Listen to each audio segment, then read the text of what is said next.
welcome to the Beyond the Hustle podcast. My name is Lydia and I'm a mindset and business coach for high-achieving entrepreneurs. In this podcast, I share insights into how you can create a life of freedom, happiness, and personal fulfillment while increasing financial success way beyond what you have achieved with hustle alone so far. Plus, every other week, I interview inspiring and out-of-the-box thinking entrepreneurs. Have fun and enjoy. Welcome to today's podcast episode. And today I have again a very special guest. Today it's Michael Landgraf. Welcome to the show. Hey Lydia, pleasure to be on your show. Thank you very much for having me. And Michael is an Amazon entrepreneur and crypto enthusiast, as he calls himself. So I'm really excited to hear about all of that today on the podcast. And first, I would love if you can introduce yourself a little bit, Michael. Like, what's your story? What do you do? Yes, of course. So I'm Michael, 33 years old. Nice to meet you all. And thanks for tuning in today. I'm a German citizen living in Cyprus at the moment, but that was not always the case. So for the first 27 years of my life, I didn't know much what to do about it. I've been studying a lot here and there, looking for orientation, looking for my way in life. And first I thought, okay, it's going to be journalism. Then I thought it's going to be something on the radio, on TV. At some point I realized, yes, sounds good, looks good, but it's massively underpaid. So then I realized, okay, maybe there is a financial motive more than with other people, maybe. But that's difficult to understand or to realize for yourself, because I don't know how about you, but when I was at university and studying psychology and rhetorics and media economics and all this stuff, the people were different than the people I think you and I are hanging out with today.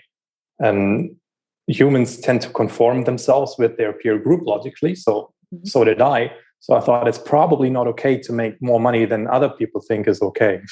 But what do you do with that? So the question was, will you find some job maybe that is both fun, because everybody says it has to be fun, right? Because if it's not cool. Everybody wants to be cool. Both fun and well paid. And I could just not figure out that equation until at the age of 27, which is just about 6 years ago, I found a book, and that book then led me on my journey today. And what is the book? No, I'm super curious. Well, it has a German title. How do we translate this? In German, it's Kopf schlägt Kapital by the author named Günther Faltin, which basically means that if you have brains, that beats whatever money or capital you think you have at your disposal or you think you need. So the whole point he was making that it's not impossible to make your own way, to be on your own, and to not land under the bridge with nothing, right? Because everybody, you probably had the same, kept saying, oh, you want to do like your own business? That's going to fail. Where do you think this is going to lead? Oh, no, we want the best for you. So why don't you get a safe job? And Mr. Faltin in his book was the first person to break things down and to say, no, there is a way. So the only challenge was then to find that way, because it's like a pair of shoes. There are hundreds or thousands of different models out there, but what kind of shoe do you actually like, and what is the one that fits you? So I then went to a couple of conferences where I met entrepreneurs for the first time in my life. Aliens, indeed, from my perspective.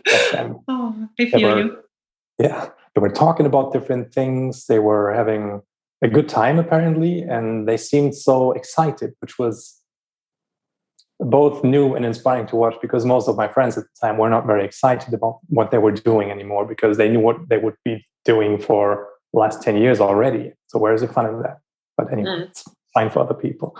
And I met a guy on stage who talked about his Amazon business. I thought, what kind of business can that be? I thought it's Jeff Bezos' business, not him, not his. And then he said, I'm basically selling dog leashes sourced from China online via Amazon, and I send them to Amazon and they fulfill it, so I don't have to deal with warehousing, and I get whatever profit I calculated minus the commission for Amazon for their services, and that's a viable business model. I thought, look, if he can do it, maybe I can do it, right? Yeah. Okay. So Cool. that's And how then it started. you started with dog leashes. I could have, probably should have, but no, we found, well, at the time I was looking for a couple of friends because, as you know, those famous 5 people around you that shape your thinking, I thought maybe I should hack this first and look for others that are on the same journey so that I'm not alone. That happened quite well. I found two very good friends that are still very good friends today. We discussed about what kinds of products we should source, how this business model works. And of course, as a beginner, you make many mistakes. So the first products didn't take off. And over time, we chose a bit more of a wholesale approach, but with your own label. So it's your own brand and you go all over the board. There are other people who focus on certain niches in order to stay consistent and more brand-like. But then again, we came to realize that if you sell on Amazon, you're not the brand. Amazon is the brand. So yes, you use the platform, but the only way to bring value to the market, as in any market, is to actually create something unique. A mentor of mine from Austin, Texas, once said that the only thing that makes people open their wallet is uniqueness. So whatever you do in any market, in any kind of positioning that you take, be it as a consultant, be it as someone who creates products, you want to be unique, recognizable, impossible to copy. So that's what we did. That's what we're still doing today, all over the board. So it's a wide range of products, and that's why I'm now in the position of being able to slowly shift into what Robert Kiyosaki calls the I quadrant, the investor's quadrant. I'm sure many people are aware of this model. I'll just quickly break it down of 4 quadrants. E, S, B, I are the letters. So you're either employed, that's the first quadrant. Everybody starts there. It's a journey, basically. Then at the time or over time, you might or might not think, okay, I want to do something on my own, do your own thing. You switch over to the S quadrant, which is self-employed. You run into a lot of hustle. So you're hustling all day long. And then over time, you start thinking, okay, but if I'm the only one hustling, then I'm my biggest bottleneck, right?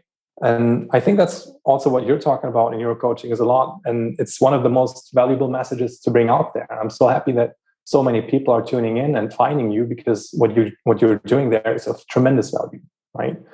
So in this S quadrant, the biggest challenge is to realize that you are indeed your own bottleneck and then to wonder how to transcend this. Usually the answer goes along the lines of letting go, especially letting go of perfectionism and the notion that you think you're doing everything best and that there's no person on earth that can do it as good as you. This may or may not be true. Doesn't matter. It's just about letting go of certain things that you think you have to be doing. It's about we can go a little bit better more into that in a moment. So of course. Perhaps just give the quadrants and then we speak about the plus and the minus or the pros and the cons in a moment. Yes. That would be great. So we ended at, I think, employed, self-employed. We had the S, right. And now we have the I guess you want to go into. Yes, thank you for taking me back there. I sometimes get carried away. So all good. Yeah. So the third quadrant of the 4 is the B quadrant, which is business owner. Now that might confuse some people because it sounds very much like self-employment, but self-employment versus business ownership means leverage. Basically, it comes down to leverage. Are you able to leverage resources beyond your own time and creativity and knowledge? And the more you achieve this, the better you are at entering and surviving in the B quadrant. Then the last quadrant is the I, is being the investor. So if you manage to not screw up in any of those previous quadrants, you have basically qualified in order to now become an investor with, ideally, money that you can afford to lose because you have built cash flowing assets somewhere between the S and the B quadrant, between being self-employed and a business owner, in order to be able to make mistakes and fail your way forward, so to speak, so that at some point you arrive at a higher level than where you started. Yeah, I love that. And I love that you bring Kiyosaki in the game and I have all your knowledge and putting it like directly into the teaching here. So that's perfect. And you already started, I have so many questions, but where do I start? I have then 10 different questions and where do I start? But we'll get to all of them. So all good. Of course. So, because you already started saying a little bit what are the bottlenecks of the different quadrants. So perhaps can we do the whole round again and say like, what is the bottleneck of being employed and then self-employed and all of that? And then we go into also what's the plus, like the advantage. Yes. Now, a disclaimer, everything I say is purely subjective. I think there are different possible answers to that. I'll give you my perspective. So starting at the employment level is probably the hardest place to start at all, but at the same time, the most crucial one, because in order to build something that you can sustain yourself with beyond the single income stream, which is called a job that you have, it takes that very job, because without it, people who are employed wouldn't have any income stream at all. So this is needed for survival, which means that most of your time is being tied at this job and your focus. Now, time and focus are the most valuable resources of the rich, the so-called rich. So that this is the most scarce in terms of resources at this first quadrant. That is exactly why it's so hard for people to start out, to carve out these 1 or 2 hours after their job, after their day job, to actually realize what it is they want to build with such a drive and such a relentlessness that they can actually pull it off without burning themselves out in the process. So that, I think, in a nutshell, is the biggest challenge in the self-employment quadrant. Maybe on top of that, your surroundings, those 5 people around you at that level, usually not your best friends in terms of growth, personal development. Yeah, and it's a good point, because I see it a little bit wider than just your 5 friends. So I have amazing friends who are still in that quadrant, and they will probably stay people like friends for life, because they manage like personal growth and they do evolve. So it's probably what you said, like, yeah, are they able to evolve? Because you can always choose to stay in that quadrant. So probably for everyone, it's not a must that you move out of that, but it's obviously the podcast is geared towards people who are entrepreneurs and looking into becoming business owners and investors. So obviously you're totally fine if you don't want to move there. However, like the 5 people, like how inspiring are they? And it's very important, if you want to move beyond where you are, that you have people who inspire you to go there. Otherwise, you're always the leader, and that takes so much energy. Like if you are always the most inspiring person, not much movement there. Well said, Lydia, well said. Which reminds me of a saying that goes along the lines of, if you're the smartest person in the room, you're in the wrong room. So there are still a couple of friends back from the day, especially those 2 that I mentioned earlier that started the Amazon business independently, everybody for himself. They are in different businesses now, but that was a starting point, and they evolved like crazy. I'm full of respect for those guys. Yeah, at the same time, not everybody wants to make that leap, and it's a very good point, because that's totally fine, of course. Yeah, so cool. We have first quadrant. The first quadrant. So that's the bottleneck, obviously. And but I wanted to know, what was your first job? Not so well-paid job, probably. Otherwise, you wouldn't have jumped. Yeah. So I did go to a private radio station in Germany and tried myself as a moderator on air, which worked fine. That was okay. But after all, if you take the overall amount of energy that goes into a project, be it yours or someone else's, you want to see a certain outcome in order for it to be balanced and justify the effort that you put in. It was fun, but since that scale was not in balance, I didn't last long. Okay, so you did go into that. Yeah, not for long though, because for obvious reasons. Yeah. Okay, cool. So then we have the second quadrant you spoke about. What would you say, obviously, from your point of view, are the bottlenecks there? The person entering the self-employment quadrant has achieved something amazing. It is transcending this employment stage where you're dealing with limitations more than you ever will again, most likely. So you've crushed through those boundaries. You're now self-employed, but you've also taught yourself something, which is that unless you do things on your own and yourself, unless you take all responsibility, nothing really gets done. And that's both true and untrue at that stage. It's a bit of a trap, because what brought you there is not what will bring you into the next quadrant, which is very crucial to understand, because basically as this model works is each time you switch quadrant, you basically have to become a very different person. evolve in order to see what before was either not required or invisible to your eye. In the self-employment quadrant, this is the very big trap, to think that you're the only one to bring this forward because that's what worked before. Now the opposite is true. It takes realizing what you're good at, what you want to do, and what you don't excel in, or you simply want to let go of. For me at the time, it was customer service. I love having somebody who loves customer service. We call it actually customer love in our department in order to make clear what it's about. But I'm just not that guy. I'm not the one reading through all the messages and dealing with the frustration because people, especially customers on Amazon, usually only text you when they have something to complain about, which is fine. That's just the nature of the beast. But I'm not good at dealing with all that negativity. Let's put it this way. So I found a virtual assistant through one of the Facebook groups. There are loads of Facebook groups by now with virtual assistant, right?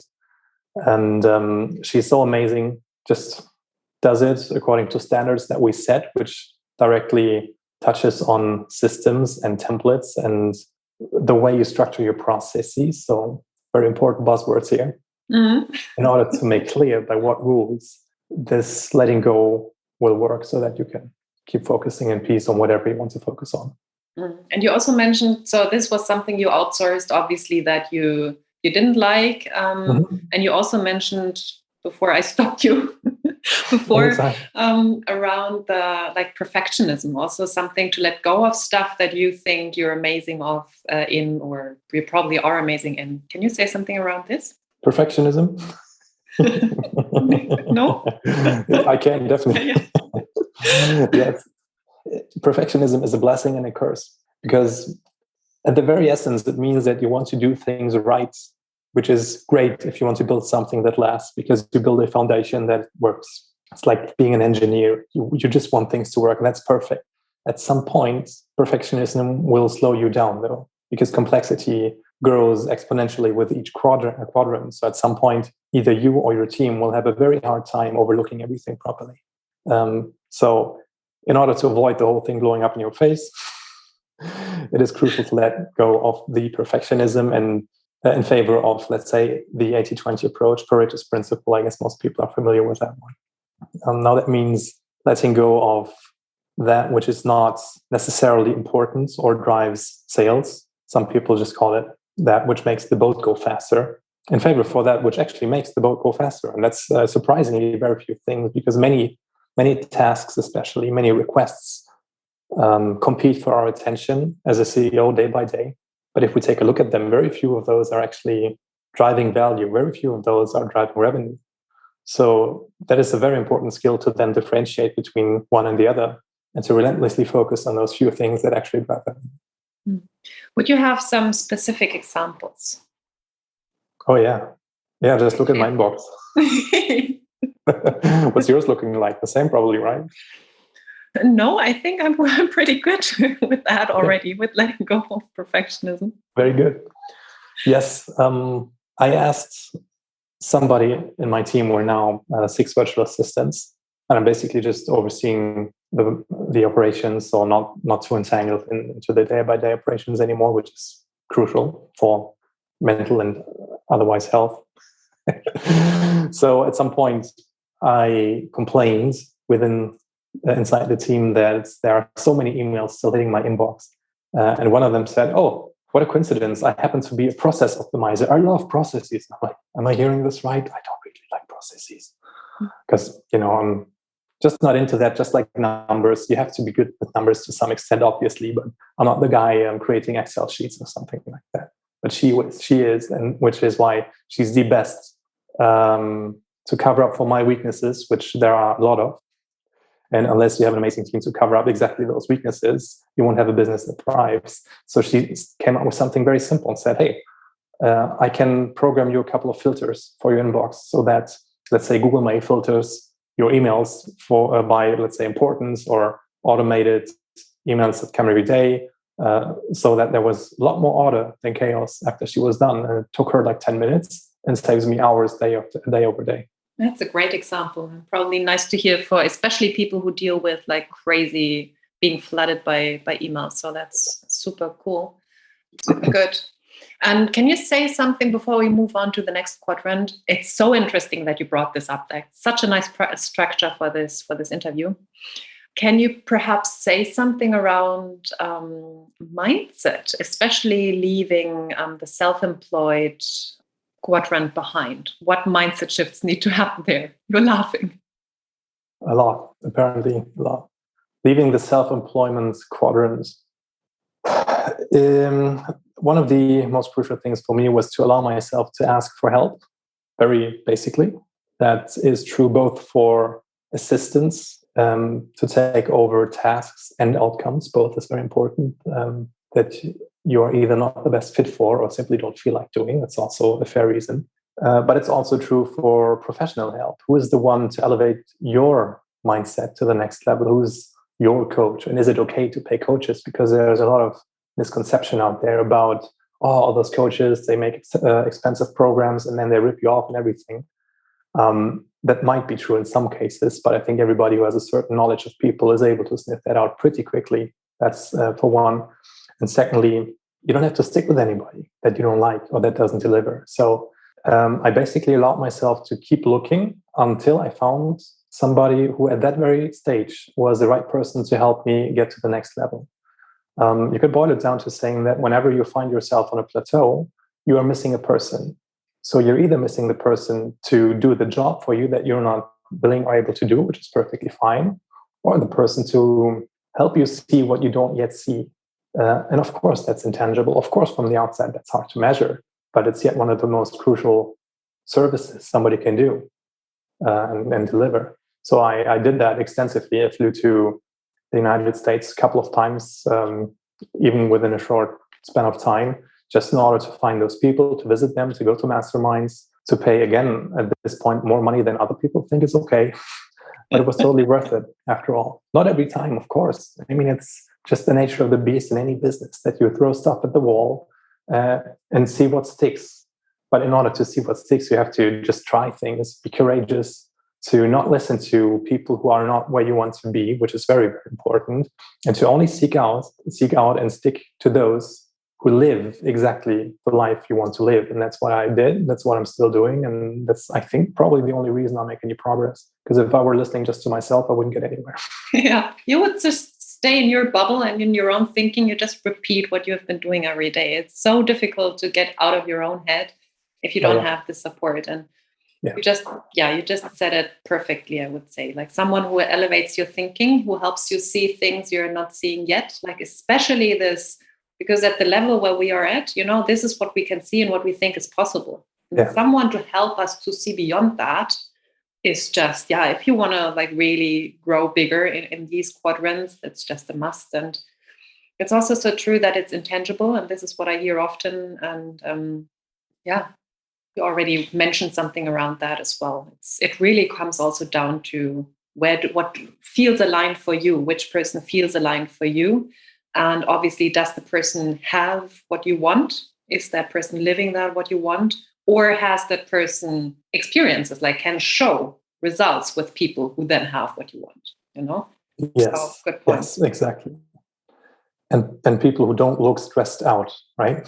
Because I see many coaches out there or self-proclaimed gurus and whatnot who might deliver, but at a price that I think is too high, because I'll just assume that people like you and I and most people in your audience, they value a certain balance in life.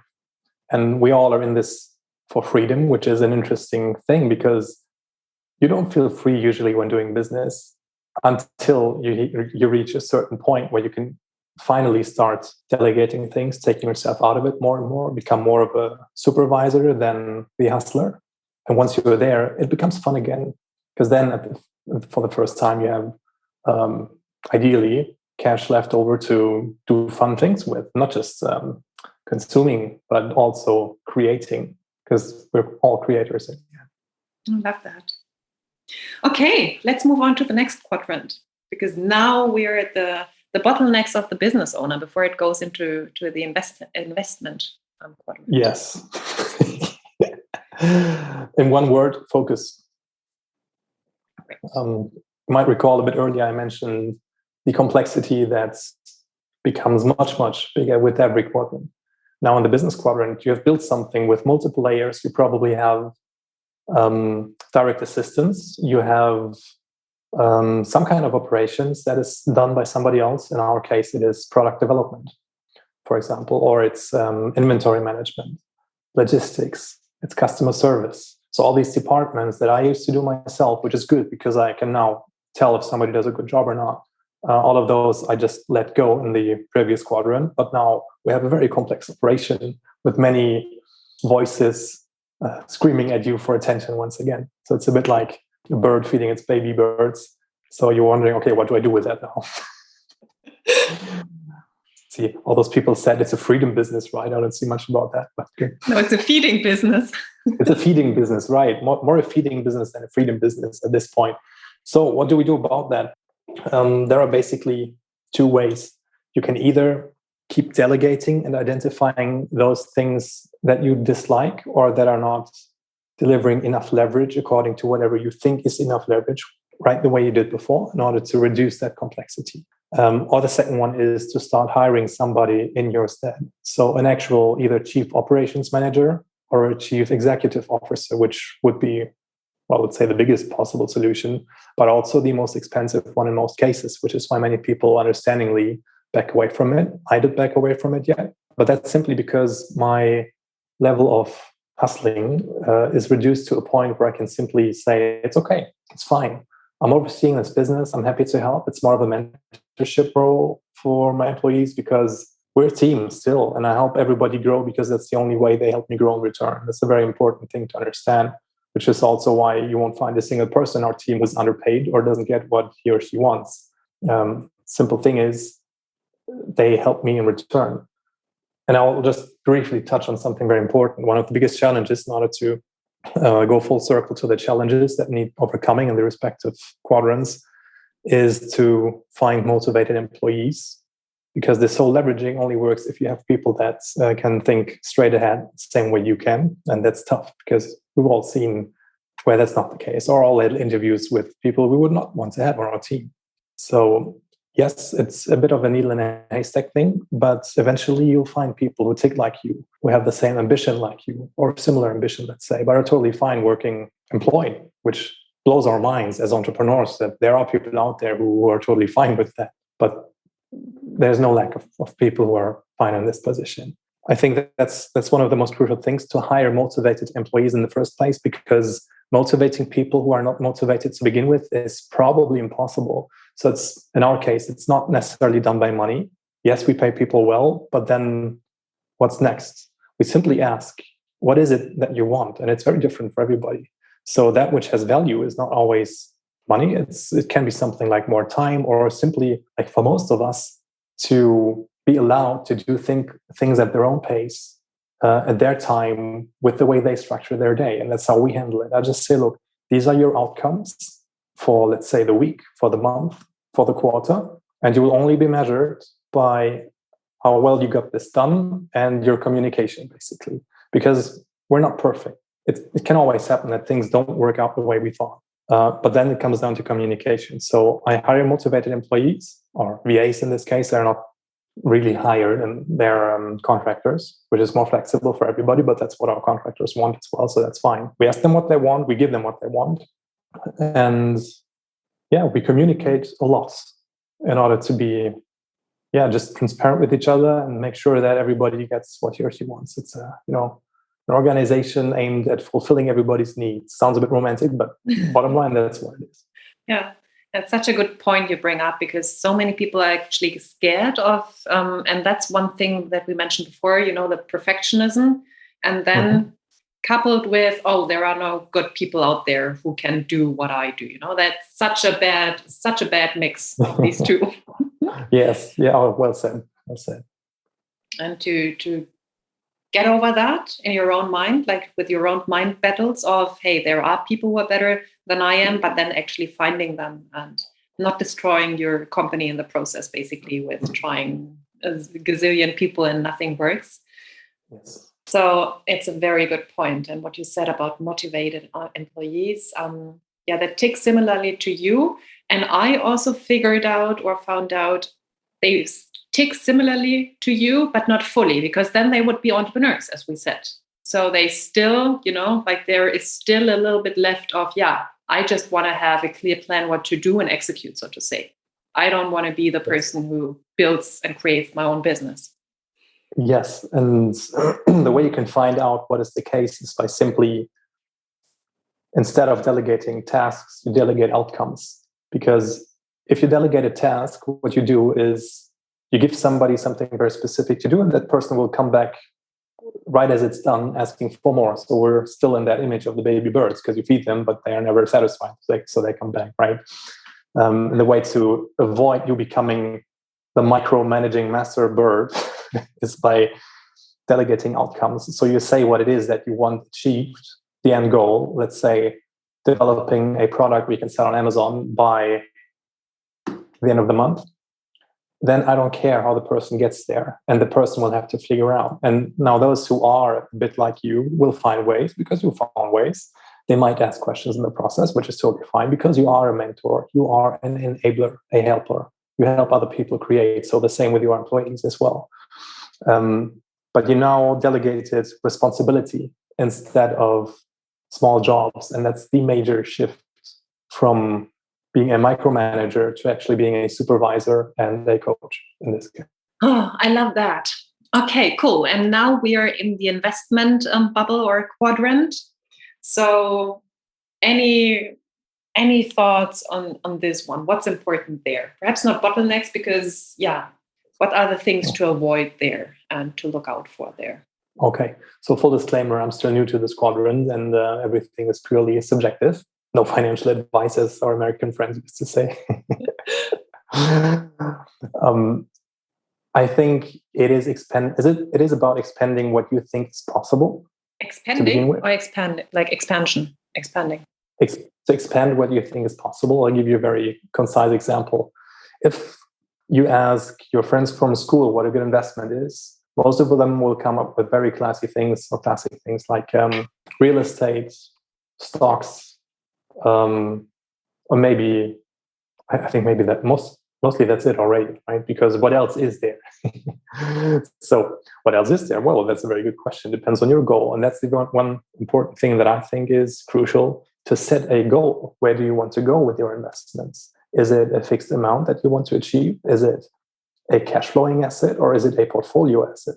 So just as an example, you can have stocks, which is in a portfolio asset. So they grow and they fall in value, but it's never really cash in your pocket unless you cash out. A cash flowing asset is something that actually cashes out hard money into your pocket. So this distinction is very important, in my opinion. What most people think is possible is something along the lines of 5 to 10% of interest rate per year, minus inflation, minus whatever capital gains tax applies to you. That doesn't sound like much to me, but it sounds like a lot to many people, which is totally fine. Now, my father used to say that if you spend your time working to make money, you never actually have time to make money. And I was always wondering what you meant. And what you meant was that in capitalism, very generally speaking, it is the capital that works. It's not the humans. Otherwise, it would be called socialism. I know it's very broad of a statement and very debatable, depending on your point of view. But the point that it's trying to make is that in the system we live in, money is intended to make money rather than people, unless you choose to work for your money, which is also totally fine. So how do we do that? And what assets are currently out there that you can use? Now, it's countless. I was mind blown by the possibilities. I didn't know that you can invest in whiskey, for example, and not just buying bottles and storing them. I mean, let's say investing into whiskey of big brands, into the barrel, and simply participating in the appreciation of value that a whiskey gets year after year, which I think is a perfectly value-backed asset in the real world. Brings us to the next important distinction. And it's Is yummy. it something? Yum. And it's yummy. If you choose the right one, yes. Yeah. Brings us to the next very important distinction.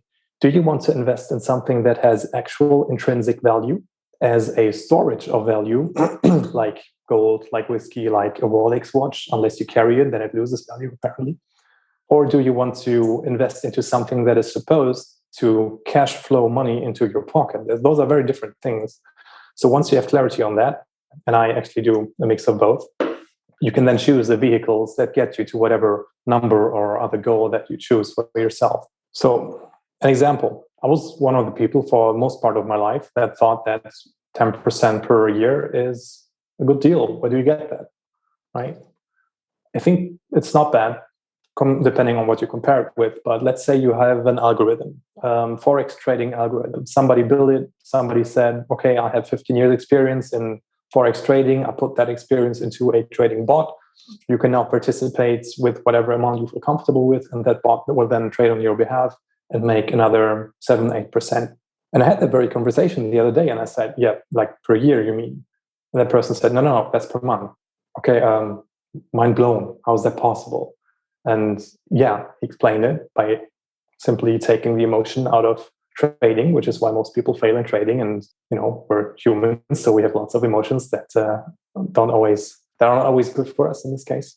So he showed the track record, and I thought, okay, why not try it? So now there we go, 7% per month. Not always, of course, but over the year. This is one asset. Then you have crypto. Don't even know where to start. This resets the entire landscape. It's like somebody reinvented the internet, and now everything is starting from zero. The same thing we saw in the early 90s, the same opportunities, the same ecosystems, but now on the blockchain. So it's ridiculous what's happening, and I'm more than happy to be participating in this, because I don't mind where the market goes, because this is a long-term trade. I chose a long-term vision here. I chose to focus on the crypto gaming industry because I think it is the most obvious example of a use case. Mm-hmm. If you want, I can dive into that. Yeah, why not? Let's cool. Share your wisdom or your knowledge, whatever you want to call it. Everything in investing is just educated guesses, right? Yeah. So there's no absolute truth. You don't want to call yourself wise today. Okay, good. You choose. Well, that's fine. Yeah, because we never stop learning, right? And I was once told that arrogance is to declare irrelevant that which you don't yet know. Good one. So there's a lot to learn still, and I see that day after day. That's why. Yeah. So what's happening in the crypto gaming space? I think everybody has heard of the Bitcoin, of Ethereum, those big so-called stable coins, although stability is a very relative concept, especially in crypto. I think that's obvious. But what we see happening is that if we go away a bit of that most commonly understood use case of a cryptocurrency, there are many other use cases of the actual technology behind the Bitcoin, which is the blockchain. So I'm no expert at explaining how it works, but generally, as I understand it, it's like an order book that's online, that's more or less transparent, where every transaction is being researchable. So in an order book like that, you can plug in different add-ons in order to make it more functional. One of these potential features that you can plug into the blockchain is NFTs, which are non-fungible tokens. What that means is that in contrast to a Bitcoin, which is intended to exchange value between two parties, like a currency, a non-fungible token is not meant for exchange, at least not as a liquid currency, if you will. So what a non-fungible token basically is at its core is an entry into this order book that simply states ownership of something in a verifiable, public, and encrypted way. So everything that is now offline and needs some kind of authentication or proof of anything, really proof of ownership, proof of whatever you want, or like a valid transaction, whatever it might be, can now be validated on the blockchain through an NFT. So let's say if you own a JPEG, which is very interesting because you could own generic versions of a JPEG, digitalized, pixelized versions of a generic product, which is, let's say, a meme. There was no value in owning something that was multipliable indefinitely because it's generic, and nothing generic has inherent value, obviously. But now with these NFTs that stamp onto the blockchain the uniqueness of, let's say, a JPEG or a meme or whatever other digital asset that you want, you are now the singular owner of something. And whenever something becomes unique, it becomes tradable. It gets an inherent value, like a unique painting. So if you take a meme, for example, everybody has heard stories about people that get negative feedback on the internet because they are the 4-year-old kid on a meme against their will, and now they are 25 and their life is destroyed, right? So there are cases where people like that, who used to be that 4-year-old kid on the meme, have now claimed ownership of that meme because it's them in the picture, it's their personal right. And since they have now the NFT stamp, if you will, on the blockchain, they can now sell this NFT because it's unique, it's theirs. And many meme victims, if you want to call them, have now become multimillionaires by doing just that. And it's probably the most pro tip shortcut for anybody for whom this applies to make a lot of money. That's okay. On a side note. So coming back full circle to crypto gaming NFTs. Have you played computer games in the past? Anything? I started when I was 14 because my brother did that, and I played probably for a week. It was something about building, I think, settlements or something like that in the very early stages. So that's my whole experience. But I guess there will be many people listening to the podcast who have gaming experience. So please keep going. Yeah, it's a good example. I think the most tangible one for everybody to understand is something like World of Warcraft. Many people have heard it. Some fantasy world where you can level up your character and collect items, artifacts, and whatever helps your character improve. So let's say you have a sword, and until now, before the blockchain, that sword was generic. It was just a bunch of pixels that was multipliable indefinitely. But now let's say a publisher like Blizzard Entertainment, who is the creator of World of Warcraft, comes out and says, okay, this sword only exists 100 times because we stamped it on the blockchain via NFT. You now have a tradable asset, and you now have the opportunity to, let's say, invest in companies that emerge, that are only just startups now, that create the very foundation of this technology that is needed to put things onto the blockchain. Because this is not classic expertise of publishers, of game publishers. They know how to create a game, but they don't have any blockchain expertise. They don't know how to put an asset onto the blockchain. So one of those companies, as an example, is called Altura, Altura, very young company still. And what they do is they provide the databases and the interfaces in order to enable every publisher out there to put an NFT object on the blockchain. Example, you have a sword, and let's say in World of Warcraft. It is now yours, you bought it. Somebody else wants to buy it, they now will have to make probably a higher amount of transaction to buy it from you. If, let's say, your character levels by quite a bit and your sword was upgraded a couple of times, well, first off, you need the technology to tell the blockchain, hey, my sword was upgraded, please upgrade it on the blockchain as well in order for my new asset to appreciate as well. So this is what's happening. This is what's happening with probably every game in the future, with every object in any game. I'm not even talking about metaverses, what Facebook is building these days, what the Winklevoss twins are building these days, which is quite fun, by the way, because they used to be in clinch with Zuckerberg at the time when it came to building Facebook. The Winklevoss twins were like, hey, we built this. And he said, no, I built this, which, well, the result of which we can all see in The Social Network, amazing movie, by the way. And now they're pulling up the same again. Facebook is building a metaverse, which is basically just a virtual reality world, just on the blockchain, so that, again, everything is tradable and everything can be owned and exchanged indefinitely for money or crypto assets, whatever you like. And the Winklevoss twins are saying, no, Mark, yours is a centralized version on Meta, your new Facebook name. We think power to the people. We want to build something open source, free for everybody.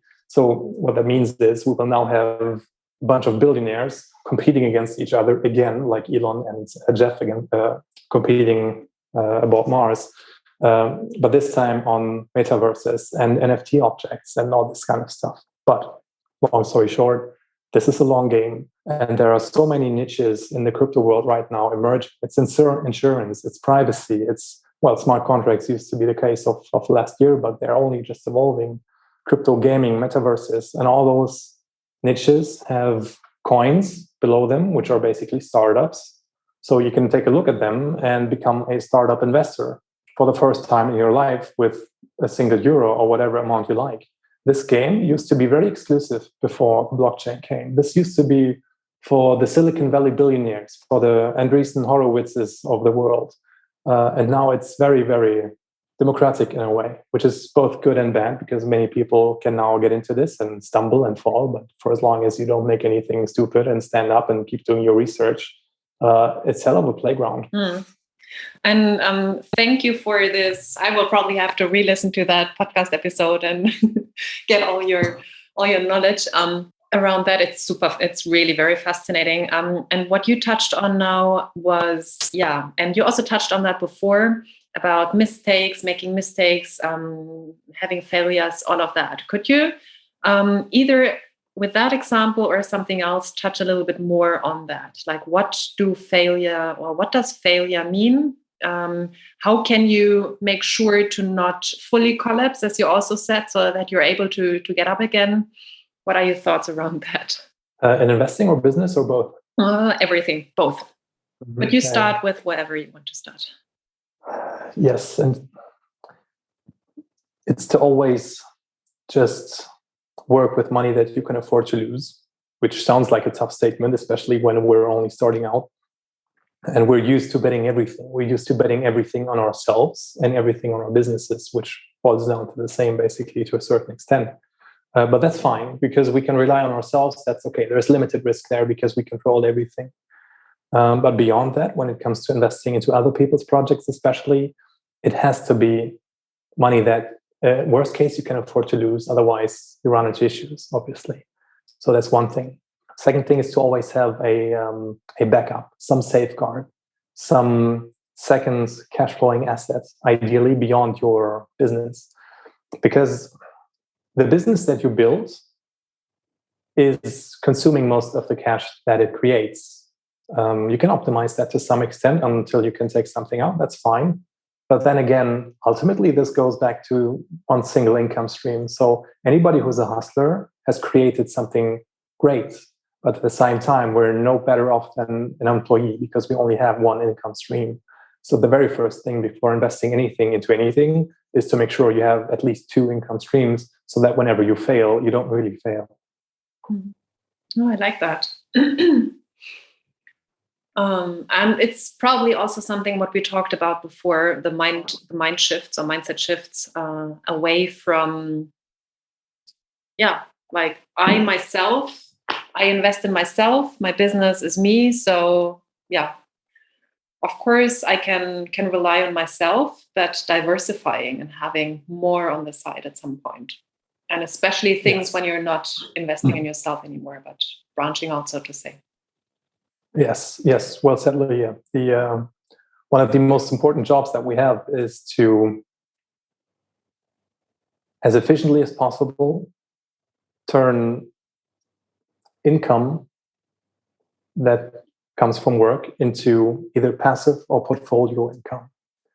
So if you have a job, or if you are at that hustling stage where the business is basically you, just make sure to get into a habit of taking profits, however small they are. Just take them, put them aside, and then lead them into whatever you feel comfortable with as an investment vehicle, in order to build the snowball that is at some point protecting you against whatever can happen.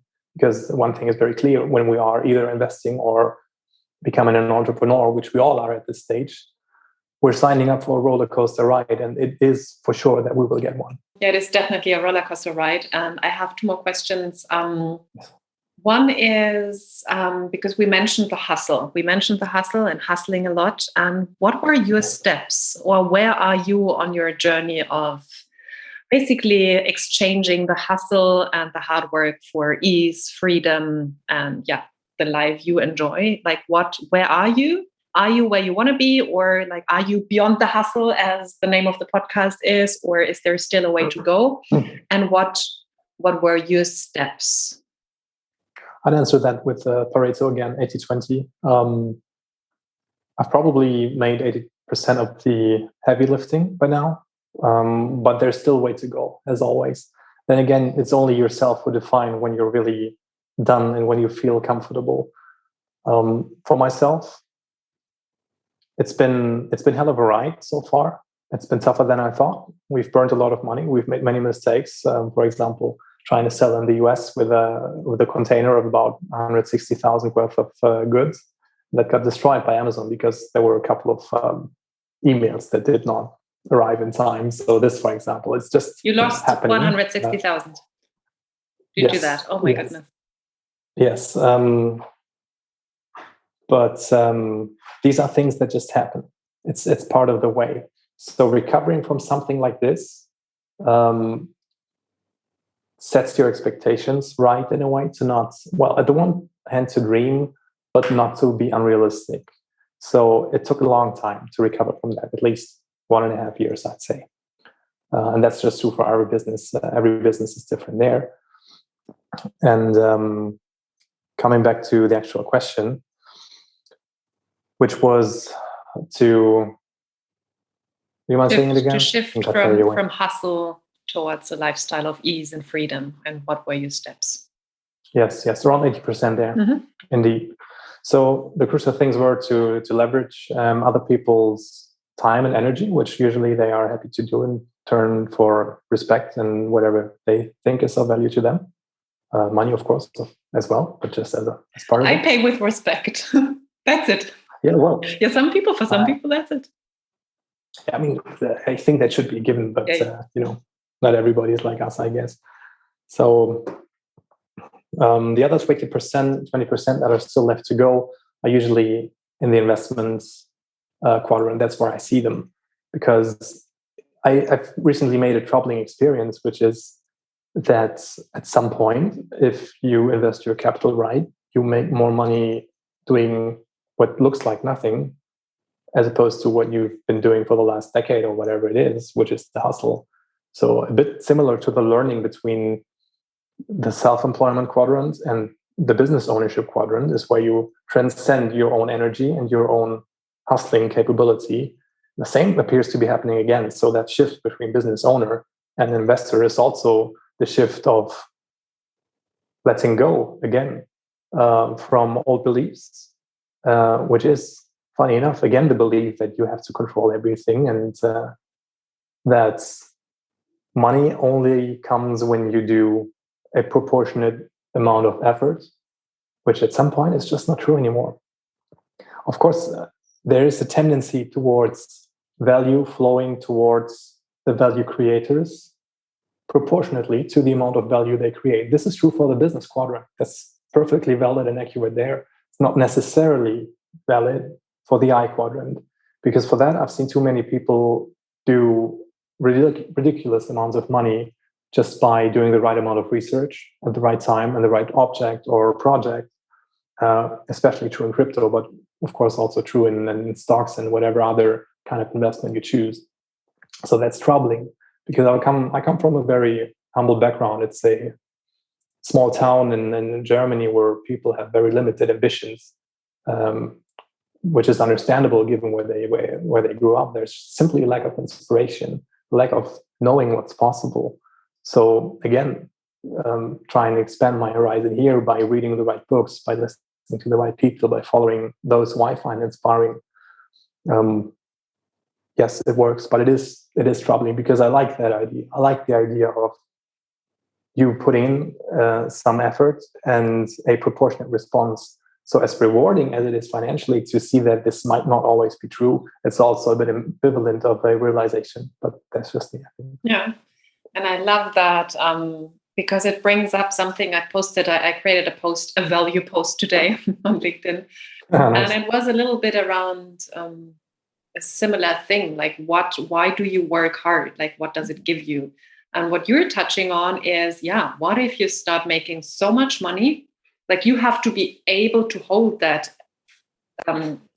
psychologically, that you're not doing anything for that, and you make huge amounts of money. You have to be capable to accept that and be able to not throw it all away again because you can't believe it and you think you're not good enough, you're not worthy to do that, and you are doing something bad. And you also have to know what to do with your life now. And I think many people keep themselves from going there because work is such an important part of our life. So I do think we have to find something like to create impact in whatever way. It could be talking to people like you do, but like right now. So I think we touch on a whole different level of the meaning of existence, so to say. Yeah. Well, amazing message of yours that you put out there today, because it is, again, a troubling experience, that you think that the end is the goal. You think that the end justifies the means. And if you're very, let's say, ambitious, you aim at somewhere in the millions of euros or dollars or whatever it is. And you think that once you're there, you made it. Then again, it's also a truth that there's a high amount of depression among millionaires simply because they lost their purpose. They lost what they've been working towards for so long. Full disclaimer, I'm not there yet. But at the same time, although I think it is true what this statistics, wherever I read it, says, the reason we are getting out of bed in the morning doesn't have to change just because we don't have to worry about our bank account anymore. And I don't think it's hard to find something worth living for or worth getting out of bed for. It can be simple things, like making sure your partner has a great time, you and your partner have a great time. It can be things like, very good we're talking about this, because one of the reasons, this is very transparent here, I'm being very honest at this point. One of the reasons I am in Cyprus, beyond not being able to survive a business in Germany, but that's mostly none of your fault, full disclaimer here again. Beyond surviving with our business here and bringing it to a level where it's actually fun again, that worked perfectly. So short banner announcement for Cyprus here is that you can keep more of your money, very generally speaking, in order to leverage it for good things that the government usually doesn't cover. It's not only in Germany that you find many blind spots that are not covered by the taxes that the state collects. It's usually not often talked about, but if you have in your city a place where poor people get their food because nobody else takes care of them, let's say you have a country that's not blessed with an insurance, either health insurance or let's say something like basic coverage for the poor or those who are either, well, probably incapable of working. There are many people getting left behind. And I don't understand how there are, especially Western societies like the German one, where year after year you can read about new record heights of tax income for the country, but at the same time we see things rot left and right. I don't get it. So how do we change that? It's not necessarily by changing the state or how they run it. Maybe that's beyond our scope. But as entrepreneurs, I said earlier, we are all creators. So we can create a solution for whatever injustices we perceive. Something very simple here in Cyprus, which is apparent to us, Annika and I, that there are not many shelters here for dogs, for street cats, stray cats, or other animals that are simply getting left behind. Because I've never heard, either in Germany or anywhere else, of a government-run program to help animals in the streets. Why is that? I don't know. I keep hearing a lot of ways where tax money is being spent that make less sense than spending it on animals who can help themselves. So being an entrepreneur, transcending all those quadrants, getting into the I quadrant until you get that power into your hands to actually change these things, there should be more than enough drive to get out of bed in the morning. So as much as I understand this dilemma of having achieved your goal and maybe wondering what it is that you want to do in life, I think there are more than enough things worth getting out of bed for that you can simply choose from. And this is great news. This is fun because, some people say life begins after 40, after the age of 40. I think you could also say that life begins once you don't have to worry about making money anymore. So true. And it needs a level of probably, again, personal development of people to discover what is my purpose, like what do I want to support, what are the causes, and especially if you have been stuck in a survival spiral for too long. And I mean survival spiral also when you just have basic normal income in Germany, for example, which is whatever, 3,000, 4,000 a month, or even less, 2,000. There is much less mind space to think about stuff like that. And so once you get there, you do have to grow into like, wow, what is it now? What are my desires now to support and help? So Great that you brought this up, that there is just a variety of support you can give, and just figure out, do I want to help animals? Do I want to help little children? Whatever. Do I want to help war veterans? Like, there is just a huge amount of people you can support with this surplus of money you make. So thank you for that thought. And Michael, last question, what just any last thoughts you want to share with the audience? Just basically your goodbye for today's interview. Well, for anybody who made it this far, thank you for sticking with us. I love that. That's the first thing. So thank you very much for listening. Hope you got something out of this today. That's the most important thing, that we as entrepreneurs help everybody else grow, because the state won't help us. Many other people can't help us because we're aliens, let's face it. But if you manage to find other people like us, other people in your surroundings, then that's a biggie. That's huge. To hack those 5 people around you. I can't really stress this enough. And as much as we touched on finding mentors or coaches or whoever to help you, it can easily be books as well. The right book at the right time. For me, one of the best books beyond all Kiyosaki books I read. So don't start with Cashflow, Quadrant, or Rich Dad Poor Dad. Read them all. Rich Dad's Investment Guide is probably one of the best tips when it comes to finding your set of rules for an investment style that you feel at ease with. But then Gary Keller, The One Thing, absolute classic, one of the best books I've ever read, hands down, because it is about the focus that we mentioned earlier. Unless you focus, you won't get much done. That's simple. That's the simple truth of the game. And just stay curious and enthusiastic, and especially optimistic, because we all know the hustle. We all know that at some point it might feel impossible to escape this. At some point we feel stuck and overwhelmed by all these things that business throws at us.